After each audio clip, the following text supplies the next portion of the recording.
All right, welcome back to our Forgotten Lakers podcast. This is our second overall episode. Just did one last night with Fred Roberts, which was a lot of fun. So now we got Tracy Murray here, played with the Lakers in the 2002-2003 season. For anyone who listened to this, I've had a lot of fun with Tracy on the Forgotten Lakers Instagram over the last few months. We've been I've posted a lot of different pictures of Lakers throughout the years, and it's been cool to have somebody actually respond and comment on them, which is always a lot of fun. I think my favorite one that I did with you was when I said you were the NBA's all-time leading scorer in December when playing on the front end of a back-to-back on the road against an opponent from the other conference who has at least two rookies on the roster who average 13 minutes a game, and you believed me, so that was pretty fun. Yeah, I was like, where did you get that one from? Yeah. Completely made up, just hoping to get a comment, and it worked, so that was a lot of fun.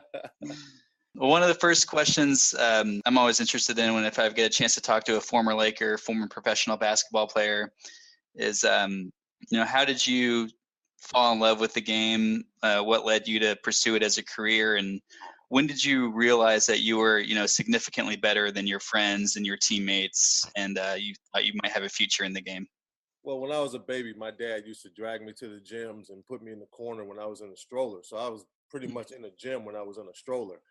So the game, it came to me pretty easily. And then when I was out of the stroller and my dad would go to the gym, I would tag along. And, just tagging along and shooting on the side. And eventually started watching the Lakers when Kareem Abdul-Jabbar and Norm Nixon were time. And I said, Daddy, I want to do that. I want to play basketball on TV. This was like around 5 years old. He's like, okay, play basketball on TV. You're going to have to do everything I said. Because my dad was a pretty good basketball player. He played semi-pro. He had a tryout with the Detroit Pistons. He was around, the Marcus Johnsons of the world, the Reggie Theuses, the Michael Coopers, which, we grew up in the same hometown, and we were really close to Michael Cooper. So he played on a team with Norm Nixon that I remember when I was a kid. So when you're playing with those guys and being a young guy, a young kid, being around it, you're really influenced by it. So I think, early on, throughout the work and the 800 to 1,000 shots a day, I became pretty good pretty fast. So, you start developing a confidence in what you do pretty early. My parents kept me grounded. I've always been humble, but you still gotta be confident in your ability and know that you're good enough. I think my senior year in high school, when I averaged 44 a game, and we went to the state championship, and I was a McDonald's All-American, is when I realized that I had a shot. If you're a McDonald's All-American, you have a shot of getting to that level. Was your dad a sharpshooter like yourself? Yes. My brother and I, we both get our shooting ability from our dad. There's no escaping the work. You have to put the work in. And it was 800 to 1,000 shots a day, and I have to be shooting at a 75% clip for me to just end on 1,000. If I was shooting anywhere like 50 to 60%, then I'll go another 500 shots until it felt good. Wow, that's just impressive. So when you said you saw players playing on TV and you realized you wanted to do that, was your goal at that point to play in college or professionally? Well, I didn't know about college at the time. I didn't even know the Lakers was a job. I just wanted to play basketball on TV. Yeah. So, and if that was the goal, I had that accomplished in high school when I played in some of these all-star games. Oh, sure. But but then you go to college and I played for 3 years in college. So definitely the goal was just getting on TV as a short term, but long term, once I knew about the NBA being a job and the potential of playing a game that you have a passion for and that you love for a job and get paid for it. I mean, I was all in with that. Yeah. That's definitely incredible. It really takes a love and passion, though. I mean, if you don't love the game and don't have a passion for it, you won't spend those extra hours in the gym. If you're doing it for the money or for the fame, you're going to fall short of what you're really trying to do. So, like you say, you're coming out of high school, you realize you have a shot going to the McDonald's All-American game. Was UCLA always number one in your mind, or did you consider other schools coming out of high school? There was other schools. My top five was, in no particular order, was UNLV, UCLA, Louisville, Villanova, and New Mexico. New Mexico had Luke Longley at the time, so it was cool. to play with a 7-footer and to be able to provide a serious scoring punch to somebody and be recognized by, the next level early, big numbers as a freshman and sophomore. So that was like a long-term, okay, if I want to go here and really put in work, don't really care about getting to the NCAA too much, then Sure. go, Villanova, the Big East was hot at the time. They had Georgetown, they had Syracuse, and they were extremely hot. The trend at the time was everybody was going Big East or West Coast players was going East. So, that was the potential if I went East was Villanova. Yeah. I had a special relationship, rest in peace, Rolly Massimino. He passed away recently, but we had a very special relationship with him and his son, Tom, who was his assistant. Louisville had my cousin, Allen Houston, at the time. He was signed to go there because his dad was assistant coach to Jimmy Crum. He took the job over at Tennessee, and Allen went with him. So that kind of pushed out Louisville.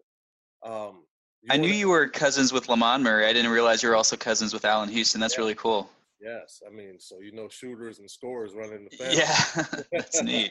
And then the other situation was UNLV, man, and my dad played for Tark back in junior college, man, Pasadena City College. So I was almost really like signed, sealed, and delivered to Tark because I knew how much he cared and loved his players, and he'll do anything for them.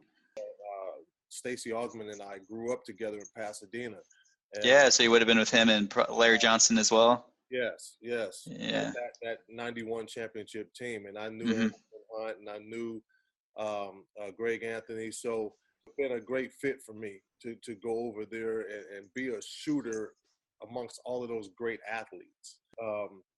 But they weren't on probation. There was that infamous picture in a jacuzzi with a mobster, and all of a sudden, those rumors started going around that they were going on probation. So that kind of, and I had a real special relationship with that coaching staff because my high school would always go up to their team camps preseason. So we'd be up in Las Vegas playing in team camps, against some of the best high schools, in the nation, learning from the best, learning from the national championship program, so that's where I was really close to UNLV. And UCLA has always been there. It's always been a dream to go to UCLA and play in that tradition and that program that Coach Wooden built. Of course, I wouldn't be playing for Coach Wooden, but there were so many greats like Kareem, who was my favorite player at the time. Sure. To follow in his footsteps. Yeah, so then you come into the NBA, the 92 draft, a star-studded draft. Got Shaq, Alonzo Mourning, Leitner, everybody. I think you were drafted by the Spurs, but ended up being traded to Portland. So this is a Laker-oriented podcast, but I do want to touch on a little bit of your earlier career, if that's okay. Moving on to Houston, you were a part of the 95 championship team. I was curious, what was the game plan like going in against Orlando? Obviously, Orlando was heavily favored in that series going into it. I think they were the number 1 seed. You guys might have been the number 6 seed, right? I think, yeah. And so what was the game plan? No home court advantage. You're dealing with a young Shaquille O'Neal, Penny Hardaway. Were y'all confident, or how did that work out going into game 1? Extremely confident, to the point that it concerned me as a young player. I've never been on a team that was so confident and so calm and so relaxed and so poised. Even when we were down early in the playoffs to Utah, Tracy, don't worry about it. Sit back, relax. We got this. Came back and won that. Kevin Johnson was on fire with the Phoenix Suns. We could not stop him. He had a couple of 40-point games in that series. Yeah. Marley, they had a squad. We got by them. And they gave the MVP trophy to David Robinson that year, and the Spurs were on fire. When we got to that series, there was a different Akeem Olajuwon. I love watching those YouTube clips of that series. He saw that his MVP trophy, because he was the MVP the year before. So his MVP trophy given to David Robinson when he was still dominant and killed everybody that year and deserved it again. It was just the team didn't do as well. So, he literally destroyed David Robinson the whole series. So going through the West like that, and honestly, the West has always been the best conference. Going up against Shaq and Orlando, we knew we had the experience, and that experience really showed in the finals to sweep them. I Yeah. mean, Nick Anderson missing 4 free throws in a row. Hmm. That pretty much changed his career too. I mean, he never Oh yeah, it was never the same. line. He never wanted to post up anymore because he was afraid of getting fouled and going back to the free throw line. He just settled for perimeter jump shots after that, and they were the same. And but Dream was awesome. Clyde, towards the end of his Portland situation, it just seemed like the age was catching up. But when he got back to Houston, it just seems like it gave him a new jolt, and he was young again. Hmm. Saw him gliding again Yeah. at that age and dunking on people and scoring like he did and being that second best two guard in the league behind Michael Jordan. He became dominant again. Hmm. To see both of those guys happy to be playing with each other again and that chemistry between those two, that was huge. Yeah, you still have your ring handy? Yes, I do. Yeah, cool. All right, so after Houston, you were part of the first Toronto Raptors team in '96. People probably forget you were one of the 10 teams to beat the Bulls that year, which is, quite an accomplishment. What I thought was interesting was besides actually beating them, it seemed like you guys always played them close, like every meeting that year. So what do you think it was about that Raptors team? Were there key matchups across the board, or were the Bulls maybe, a little overconfident going against an expansion team? Maybe it was a combination of both. What do you think it was? We matched up really well with them. Mm-hmm. And I knew that one game that year we were going to beat them because they played them tough. It was their experience at the end that pulled through. And, Mm-hmm. of course, when you have the baddest man on the planet, Yeah. you can take over a game at any time. And that's what happened. And then even the game that we won, Mm-hmm. we were a half a second from going into overtime because he banked it off the glass in the end, but it was just after the buzzer. And, we got out by the skin of our teeth. But we really matched up well with them. We beat Mm-hmm. Orlando that year with Shaq and Penny.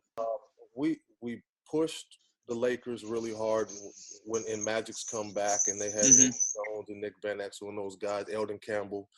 We beat some really good teams that year. We were in every game. Just Mm-hmm. about. We probably were only blown out once or twice as an expansion team. The key to the team is that we played extremely hard minutes. Mm-hmm.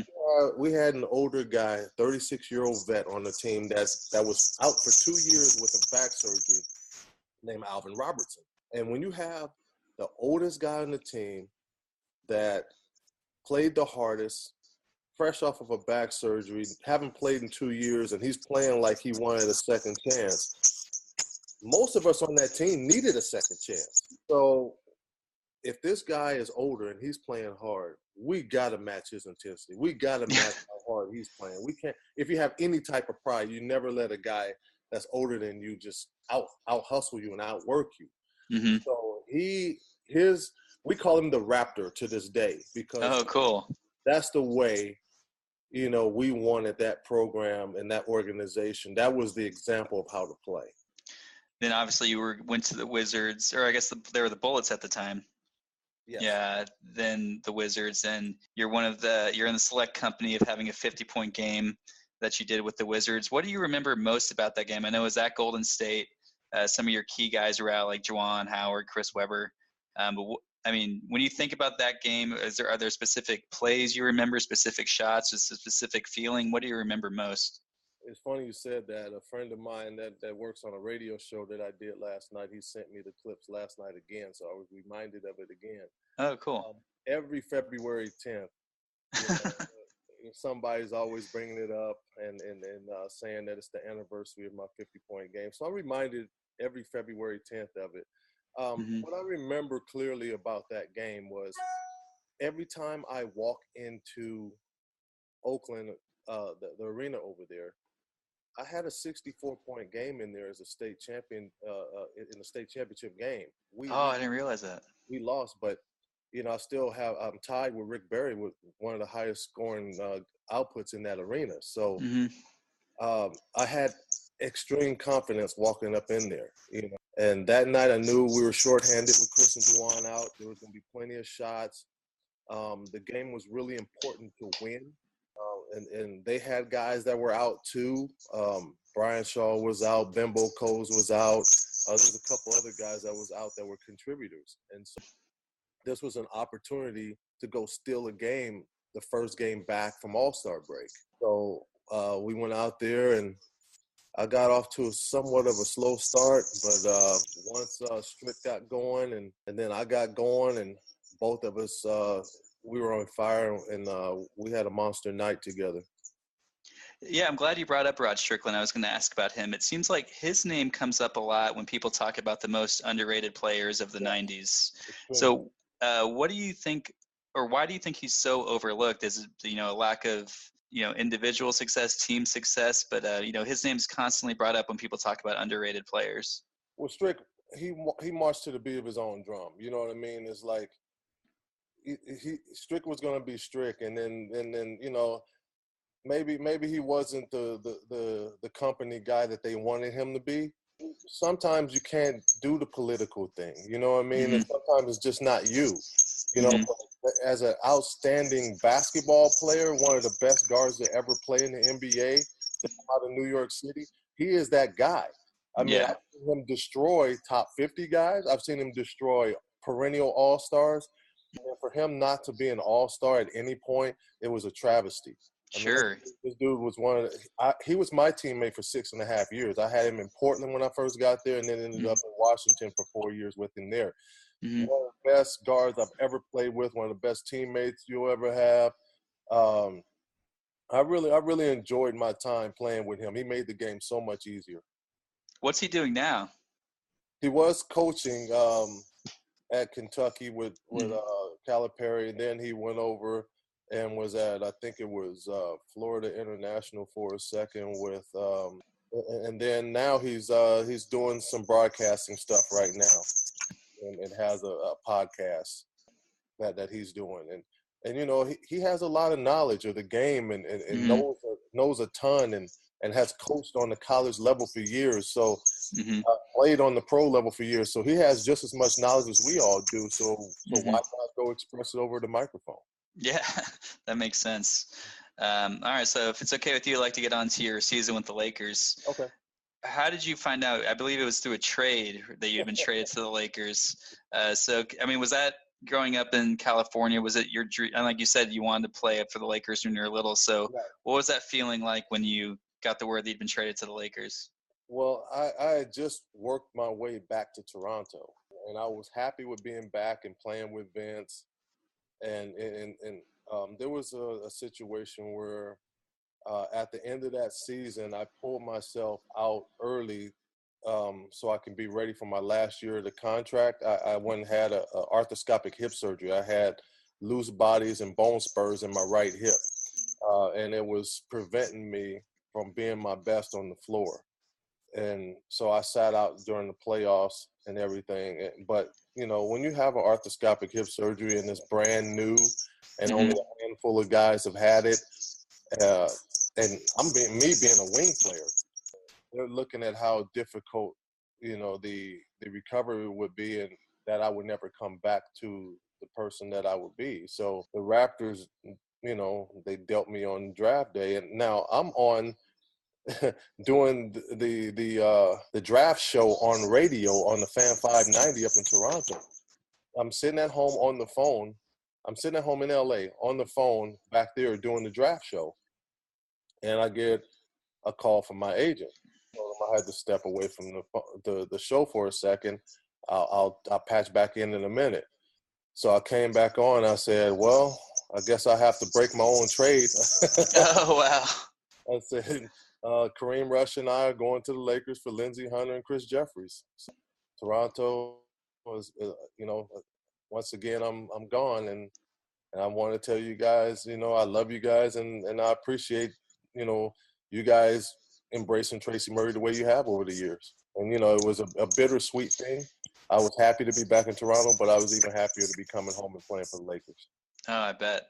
So I think that made me sad, though, that summer coming in. I was, part of my dream was always having Chick Hearn calling my game as a Laker. And Chick Hearn passed away that summer, so he never called any of my games as a Laker. So that was pretty sad. And I miss Chick, rest in peace. That golden voice for the Lakers, man. And when you're growing up in LA, you just want to hear him call your name. And now he's called plenty of my games against the Lakers, but it would have been nice to have him call my game as a Laker. Yeah, that would have been so cool. So you're joining a team that's coming off their third straight NBA championship. And I know you mentioned your hip surgery. Were you able to participate in Phil Jackson training camp that year? Yes, I did. I mean, it was one of those situations. If I didn't, I would have been behind. Coming back early, I wasn't at my best. So it was a damn if you do, damn if you don't. But I chose to go through it, because I want to be one of the guys. I didn't want to be that guy sitting on the side, everybody else working their tail off, and then everybody look at me like, when are you coming back? I didn't want to be that guy, So I got through, I pushed through, I got through training camp, but I wasn't my best. I wasn't knocking down my shot on a consistent basis. I wasn't moving well yet. I didn't have any explosiveness back in my body yet to dunk the ball or finish around the rim. I was already not a great defender, so now take away a little bit of explosiveness or a little bit of movement, and now I'm worse. So I wasn't 100% until halfway through the season. That year, the Lakers got off a slow start. Shaq missed an early part of the year. He had a delayed off-season toe surgery.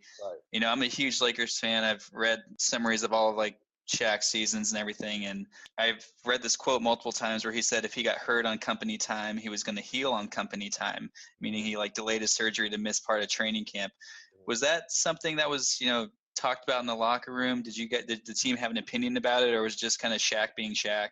Well, Shaq was like my brother. Was the same. Yeah. We were McDonald's All-Americans together. We were in the same draft. His kids call me Uncle Tracy. My kids call him Uncle Shaq. So, we've been really good friends since before we had kids. So I think people knew that when we coming in there. So yeah, the chatter wasn't going to happen around me. That's good. Plus, Shaq was one of the beloved, teammates. I don't think anybody was going to talk bad about Shaq because he always looked out for people. Sure. But yeah, he's my favorite player as a kid. Yeah, it was never discussed around me. So then that year, individually, one of Kobe's greatest seasons. Statistically, he had 9 straight 40-point games. He had 55 against the Wizards. What do you remember most about his individual exploits that year? Shaq wasn't there, so he was going to be extremely aggressive. And anybody knows Kobe knows he's extremely ambitious. He wants to be the best. But as his teammate and role player, you would have liked to have been included a little bit. But he was extremely aggressive. He knew that no one can stop him. He's extremely talented. And he just tried to, just go right from the tip and put the team on his back and do it himself. We know that he can put the ball in the hole. No question, no question about it. But I had the joy of, coming back as a coach and coaching with the team his last year. And just, seeing him mature over the years, be a father, be at his 20th year, for him to look back at all the things that when you're in the moment, you don't have time to sit back and look at what you've done. You're concentrating on the next season. And the way everybody celebrated him that last year, and for him to kind of reflect a little bit and not be Black Mamba, be Kobe Bryant and just kind of soak it all in, to see him emotional a little bit. He never thought people would love him like that on the way out so much. This dude, he's truly one of the greats. And both jerseys being retired, number 8 and 24, he deserves it, man. Yeah, that's very true. He's him and Shaq, both two of my favorite players. Right. Another game that season I wanted to ask you about. I grew up in the Dallas area. There was a game in early December that year where the Mavericks were running the Lakers off the court, and I'm watching it with my friends. I'm a Lakers fan. They're all Mavericks fans, so they're all giving me crap. I remember sitting in my living room, just wanting to turn off the TV, trying to change positions, trying to do anything I could to turn it around for the Lakers. Y'all go on to have the biggest comeback in NBA history in a regular season game. So what do you remember most about that game in terms of the mood at halftime versus the mood after the fourth quarter when, Kobe hit the game winner and y'all walked off the floor?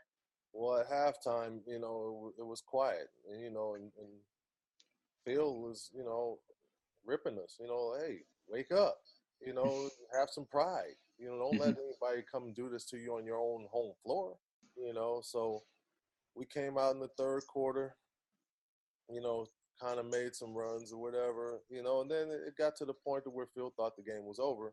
So in come the reserves, me, Pargo, Rush, Kobe stayed out there. And then all of a sudden, we're getting stops. We're getting buckets. We're getting stops. We're getting buckets. Okay, we done chopped it down to 15. Let's keep going. Yeah. We're getting stops. We're getting buckets. Now we're in the game. Now the starters have rested so long, they're fresh. They came in and they took us home, and that was the biggest comeback in Laker history. And just to go walk out of the locker room at halftime feeling like we're getting our ass handed to us, come back in the locker room afterwards with a W. I mean, it was, it was almost, it was euphoric, man. It was one of those situations like, wow, did we just do that against that team? Because the Mavericks were good. Oh, yeah, they were great that year, for sure. Nothing you can do with Dirk, man. None of that. Yeah, Dirk and Nash, Michael Finley was still an all-star at the time, so. Exactly. They were a very good team. Yeah, I remember dreading going to school. I think it was a Friday. It was either a Friday night or a Saturday night. And I remember dreading going to school on Monday at halftime, just all the shit I was going to get. But then you guys were able to pull it out, so thank you. Yeah, you went out there with your number one finger in the air. I told you we were going to. Oh, yeah, I know. So then in the playoffs that year, I know you were hurt. The Lakers got through Minnesota and then faced San Antonio, a team they'd beaten the last few years in the playoffs, lose the first two, win the next two. Game 5, have a huge comeback in the fourth quarter. One shot to win it. Who else do you want but Big Shot Rob taking that? And I've never seen a ball go that far in and pop out as that Game 5 miss by Robert Horry. So what do you remember about that game and, the mood after that shot didn't go down, and then obviously losing in Game 6? So what do you remember about those two games? Well, I knew if we won that game, we were gonna win the series. And to get robbed the ball, I thought that shot was in. But I mean, a lot of people didn't understand. At that time, I was on the injury list, hurt. Rick Fox got hurt. Yeah, I remember versus Minnesota. Devin George wasn't 100%. He was hurt. So the injury bug at the small forward spot was killing us. So we had to play Kareem Rush a lot. We had to play Gennaro Pargo a lot. We had to go small and use different lineups that we haven't used before to try to beat the Spurs. So I mean, Shaq and Kobe, of course, and Rob and Fish were going to do their thing, but they're not used to being without Devin or being without Rick. Those are important guys. They still had B. Shaw, but B. Shaw was more of the point. He played behind. Yeah. And even Pargo was getting a little bit more run than B. Shaw at the time. So it's like that experience was missing from those championship teams. And when you're trying to go for 4 and do something special that's never been done, you need the whole crew together and ready to go. You need to be 100%, and we weren't. Yeah, definitely. Yeah, that was Aaron being really bummed out, being so confused. Like, you guys were done, I guess, in early May, and I'd been so used to the Lakers playing through mid-June. I was like, what's going on? I'm not used to this. Right. But, right. And if I'm going to be traded from somewhere where I'm happy, to come back home, I wanted another ring. Oh, yeah. So, I would think so. That to not have a Laker ring, that somewhat hurt. There was a lot of sacrifices that happened that year for me individually. Coming in, going through training camp, and when I'm not ready, really fighting hard, and then when I finally get healthy, not be given a chance because he already established a rotation that he liked. And then at the end, to be healthy enough to be on the roster, but he didn't put me on the roster and kept the young boys on the roster.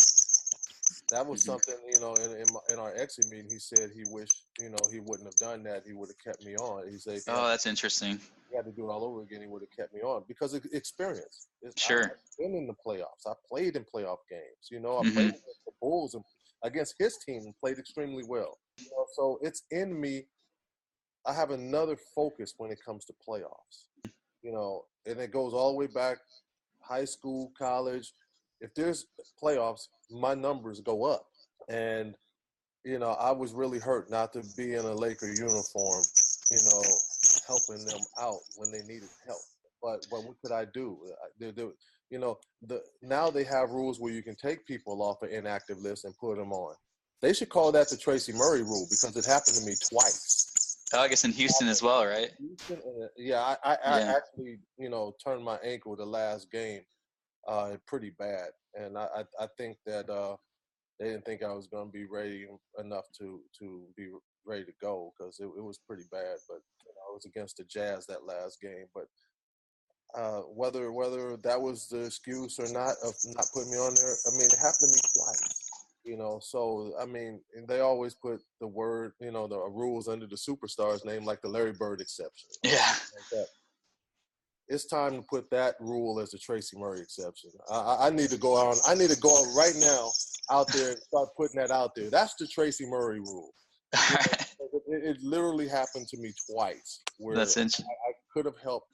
One, we won the championship, so Hmm. not as much help with that team, but I could have helped the Lakers that year.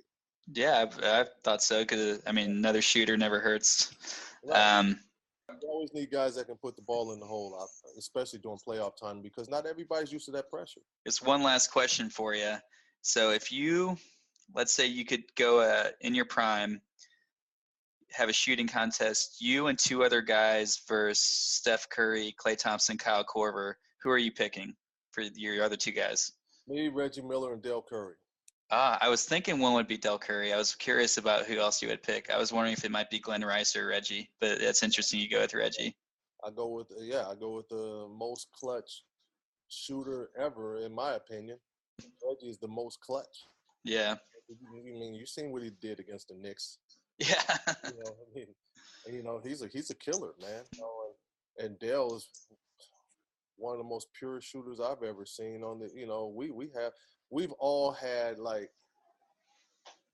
shooting. We all used to shoot against each other at some point. You know what I mean? When I was a kid and I was in 8th grade, I used to shoot with Reggie at the Michael Cooper, Kurt Rambis fantasy camp that was at Brentwood High School. Reggie was over Oh.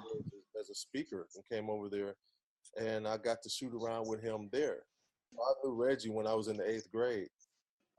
Plus, he's from Riverside North, which is out my way, in the Inland Empire area, and Reggie's from out that way, Reggie and Cheryl. So, we've had a lot of stuff in common going to UCLA, once I shot with him in 8th grade, he kind of followed me a little bit, Oh, that's cool. and I kind of, looked up to him too because he played at UCLA in the program Hmm. that I admired. We were similar players, perimeter, long range bombers, and pretty clutch shooters when called upon. So Sure. I've always looked up to Reggie, and I always admired him and always been a good friend as well. But Del Curry, man, can flat out shoot the ball. We were teammates in Toronto. I was just waiting for the times that they would put both of us out there together and have us both running off of screens, but that never happened. They always put one in for the other. They had both of us on the floor at the same time with Vince Carter. Hmm. Oh, And dangerous. sure. So he was there with you in Toronto, so you probably have some memories of a little Steph Curry running around. Yes, of course. Steph and Seth every Yeah. day. They would be they'll be out on the floor shooting before we come out there. Hmm. And then, up in Toronto, things were a little bit loose. Hmm. That wouldn't happen like in the United States, like at Staples Center, and a kid be shooting on the floor before the game. That wouldn't happen. Hmm. They don't care whose son it is. Yeah. But in Toronto, they let, Steph and Seth shoot before the games and stuff. So we'd come out there for warm-ups, and then they'll go on the side. They had seats right behind the bench. And then halftime, they would go up. They had passes. They had Dale's pass where they would go up, use the pass to the practice facility and go up and shoot.